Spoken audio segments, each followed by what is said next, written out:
नमस्कार, मैं हूं अंकुर और आप देख रहे हैं सत्यनी का न्यूज बुलेटिन। एक नजर अब तक की सुर्खियों पर। चीन, पाकिस्तान और अफगानिस्तान ने भी बुधवार को बीजिंग में आयोजित एक अनौपचारिक त्रिपक्षीय बैठक में चीन पाकिस्तान आर्थिक गलियारे यानी CPEC को अफगानिस्तान तक विस्तार देने पर सहमति जताई है। इस बैठक में पाकिस्तान के उप प्रधानमंत्री और विदेश मंत्री इशाक डार, चीन के विदेश मंत्री वांग यी और अफगानिस्तान के कार्यवाहक विदेश मंत्री आमिर खान मुत्तकी ने हिस्सा लिया।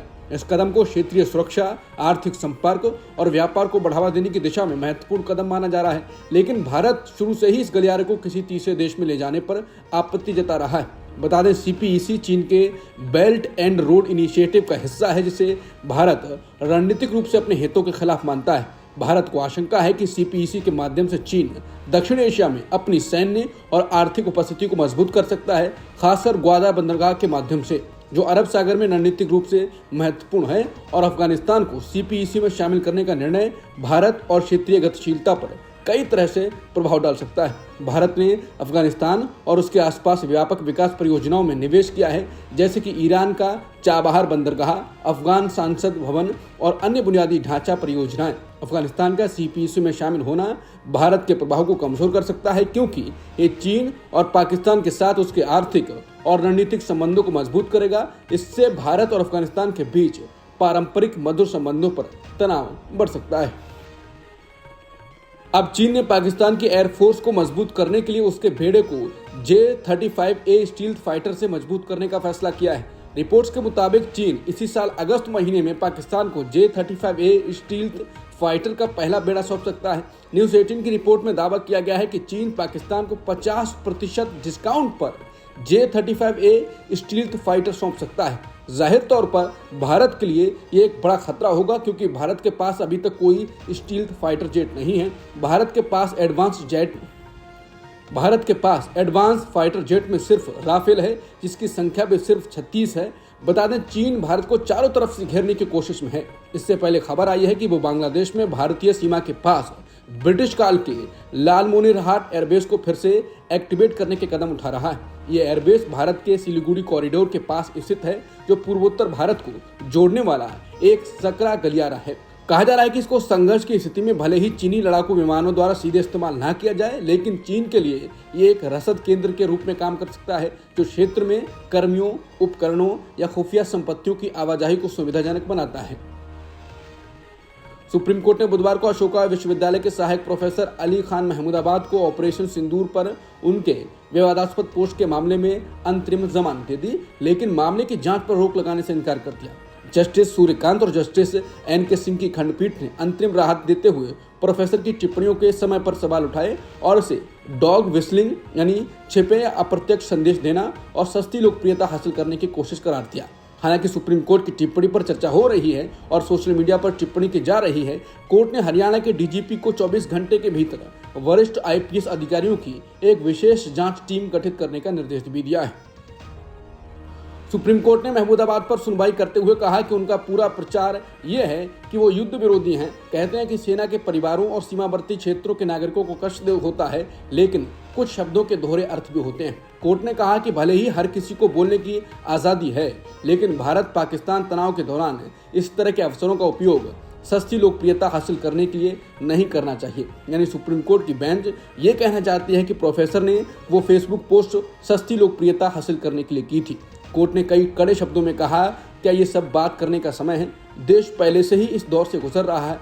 दानव आए और हमारे लोगों पर हमला किया। हमें एकजुट होना होगा। ऐसे मौकों पर सस्ती लोकप्रियता क्यों हासिल करना?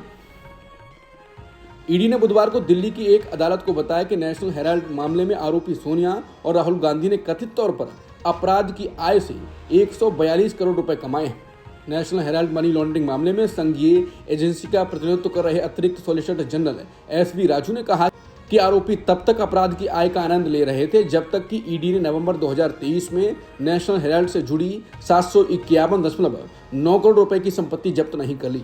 ईडी ने आगे दावा किया कि गांधी परिवार ने न केवल अपराध से प्राप्त धन को अर्जित करके धन शोधन किया, बल्कि उस धन को अपने पास भी रखा।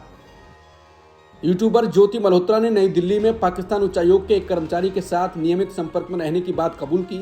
अधिकारियों ने इसकी पुष्टि की है। हिसार पुलिस के प्रवक्ता विकास कुमार के अनुसार मल्होत्रा ने पूछा मल्होत्रा ने पूछताछ के दौरान स्वीकार किया है कि वह नवंबर 2023 से मार्च 2025 तक पाकिस्तानी नागरिक और उच्चायोग के अधिकारी एहसान उर रहीम उर्फ दानिश के संपर्क में थी। अधिकारियों का मानना है कि दानिश मल्होत्रा को खुफिया संपत्ति के रूप में विकसित करने के लिए सक्रिय रूप से काम कर रहा था। केंद्र और तमिलनाडु के बीच भाषा विवाद में पैसे रोकने का आरोप एम.के. स्टालिन सरकार ने लगाया है। उन्होंने सुप्रीम कोर्ट का दरवाजा खटखटाया है, एक याचिका दायर कर कि नरेंद्र मोदी सरकार पर 2151 करोड़ रुपए के फंड को रोकने का आरोप लगाया है, क्योंकि दक्षिण राज्य ने राष्ट्रीय शिक्षा नीति को लागू नहीं किया।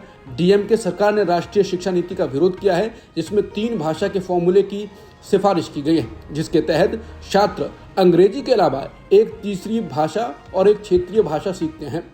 तमिलनाडु सरकार ने आरोप लगाया है कि 3 भाषा फॉर्मूला दक्षिणी राज्यों में हिंदी को बढ़ावा देने का प्रयास करता है और उसने 2 भाषी नीति की वकालत की।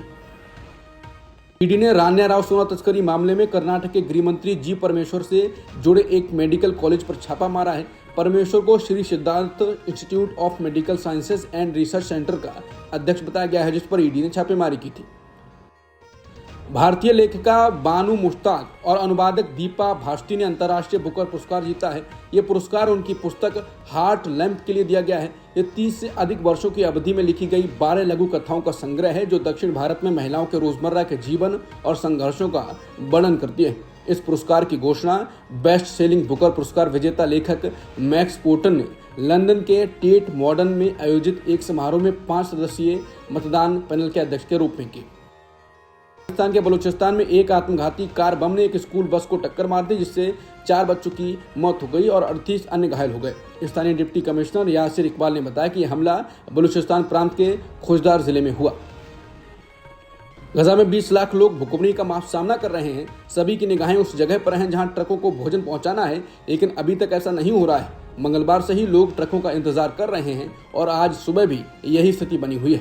गजा में 11 सप्ताह से भोजन की व्यवस्था नहीं है। ऐसे में 100 ट्रकों से भी बहुत बड़ा अंतर नहीं पड़ने वाला है। सबसे महत्वपूर्ण बात कि अस्पताल में जनरेटरों को चलाने के लिए तेल तक उपलब्ध नहीं है और ना ही दवा है। गजा में 25% पानी दूषित और पीने योग्य नहीं है। इसके कारण स्थिति और भयावह हो गई है। मीडिया रिपोर्ट्स के मुताबिक हमास द्वारा संचालित नागरिक सुरक्षा सेवा का कहना है कि रात भर में इजरायली हवाई हमलों में लगभग 15 लोग मारे गए हैं। इस आंकड़े में उत्तरी गजा के जबालिया में 11 लोग शामिल हैं और 13 अन्य घायल हैं। अब तक की खबरों में इतना ही। बाकी खबरों के लिए बने रहिए सत्य हिंदी के साथ।